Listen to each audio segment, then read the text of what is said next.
Thanks for coming to the Star today. And I think that it's going to be a very interesting dialogue. Slightly different from the charamas you have attended. We want to hear the mood in this country. Each of these people here, they specialize in their own field.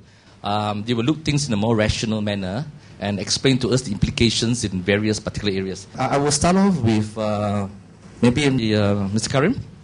Yep. Okay, Assalamu alaikum. I should start by saying thanks to the Star for actually inviting me to participate and to write as well at this very interesting juncture of our history. Indirectly also reminding me, because I've been abroad for a number of years, quite how difficult it is to write regularly and the pressures that Malaysian journalists and editors actually work under. I think, please, you've all got to remember that there are all sorts of pressures going on. And obviously, my comment here today will be shaped by a slightly broader picture and canvas upon which I've been working. I've been very fortunate, as Chun Wai says, to have been able to start in Tawau, work my way across Sabah, go to Penang, Kelantan until last night, all over the Klang Valley and Johor. So I've got a kind of broad view, but in many ways I lack, and I have to be very honest, the type of insight that and knowledge on the ground which Dennison, Dr Chandra and Rita would have, as well as clearly Chun Wai. So I'm giving you a perspective which would seem a bit macro, and I apologize for that. Okay, quickly, I think there are four main issues which I'm going to draw on. The first is economic. The second is this sense of disappointment and frustration with, let's be frank, a kind of lack of regeneration and succession planning in the leadership for the new era for the 21st century.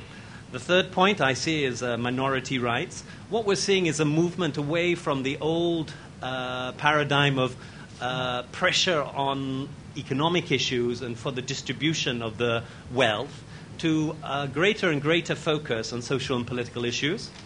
And fourthly, which I've written about a bit and I think is absolutely critical, is UMNO and the Malay community's growing dominance of the public space within Malaysia, and the need for UMNO to come to terms with that. It's the new Malay dilemma, and also the need for a kind of review and a revisiting of the social contract there too, because the reality is that the Malay community is not going to be wiped out and sidelined in Malaysia. The Malay community is very much dominant. As such, it has to adjust to that. So quickly, economic issues, others can best go through that. But generally, if you're in the rural areas, which I spent in Johor and in Sabah, especially the East Coast, you'll find economically people feel very, very, very good. Prices are at an all-time high. Local communities are benefiting, especially where you have smallholder settlements. In Johor, interesting historical detail, Othman Saad in the 70s and 80s actually made lots of land grants to people of all races across central Johor, from Yong Peng to Itam to Kluang and Kulai. And the reaction, the development from that is that you have a multiracial kind of fabric of society which is all benefiting from the recent spike in oil palm prices. You don't find quite the same thing in places like Semporna, Lahad Datu and Tawau, but this is part of the reason for Johor's exceptionalism in terms of Barisan's position. Obviously, the inflation in terms of commodity prices is not benefiting the urban voter. But since urban seats are very heavily gerrymandered, that's not having quite the same impact. The second point, and this is something I'd like to dwell on more so, is a disappointment and frustration. Maybe this is very personal. I thought the list was appalling. Of the high-profile retention of what I consider to be Dr. Mahathir era kind of figures. It's time for us to see Malaysia led by figures who are going to take us into the 21st century. And frankly, there's a figure that I found in government statistics that 5.3% of Malaysians are over the age of 65. I think if we are going to do a cut of the cabinet as a left on dissolution, we'd find those over 65 would represent quite a large percentage, certainly much larger than 5.3%. And I think we've got to see a generational change, and I don't see that happening. Too many people retained, plus this kind of very strong warlordism and local power players on the ground. Clearly, the incidents in Perlis show that. What this does is this disincentivizes, dispirits, and frustrates a lot of younger generation and younger generation professionals. There are a lot of very, very capable young Malay men and women who have been educated at enormous expense by this country in terms of government scholarships, who now would refuse to enter the political domain, partly because of what they see to be an impossibility of rising. And that's why I wrote yesterday about the Tun Razak model of selectively picking people. And in the mid-60s, Tun Razak did this. He picked people like Tun Musa Hitam, Tun Dr Mahathir, and inserted them into the heart of the body politic.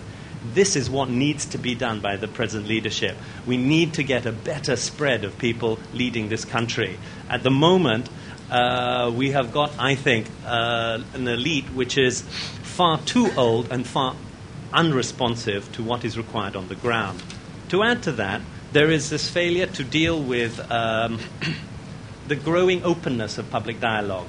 We've got a political elite which is much more inclined to control the debate as opposed to trying to manage it. And unfortunately, you're finding a lot of younger generation leaders who are similarly inclined. They're saying, close down the blogs, sue everyone, when in fact the key thing is dialogue. Argue your point, be confident about what you stand for, and be able and willing to debate it. This is what I don't see. Now, this takes me into issues which are very, very delicate but have to be raised. Minority rights. There is a growing breakdown in this consensus now. And what we're seeing is a push and pull from both sides. Malay Muslim conservatives saying that the government and the country must be more Malay and Muslim, and a lot of minorities who are also imbibed of the civil rights regime saying we need to have our rights fully protected and documented and stated as such. What we need is more leaders to acknowledge that this is a very real issue. As people having cars, homes, whatever is not enough. People are now beginning to feel, especially minorities, Christians who constitute, I think, about 9.1% of the population, Tamil Indian population, feel very imperiled. One religious leader, Christian, said to me, Karim, this reminds me of Spain post the Reconquest, which I thought was a very harsh analogy. That led to the period of the Inquisition. And he suddenly pulled back, but I knew that's what he felt. And he said that in an unguarded and honest moment.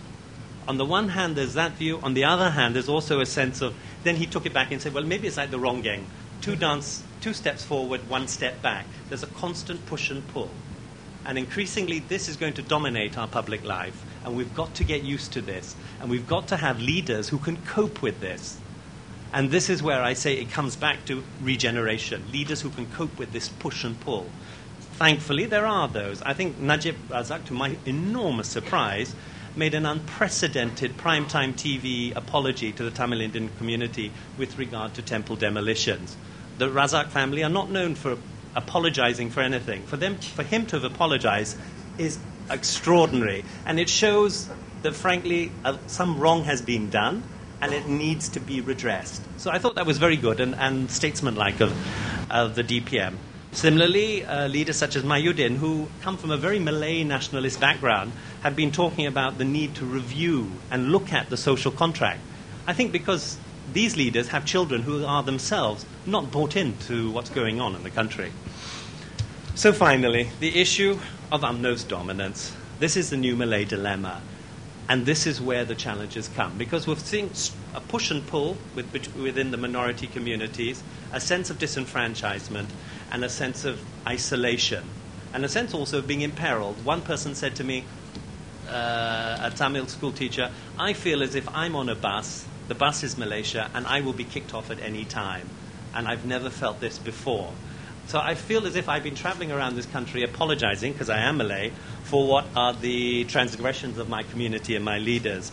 And similarly in Sabah with Kedazan Dusun leaders and Kedazan Dusun communities who have been totally sidelined by immigration policies up there. What we've got now is a situation where the Malay community has got to come to terms with its dominance and its power, which must teach it and to see it has a certain responsibility, moral, political, to lead the country in an even-handed way. And this is the challenge, I feel. Because otherwise you're going to get a succession of arrogant, complacent, insensitive administrators who will only fuel the problems that we face today.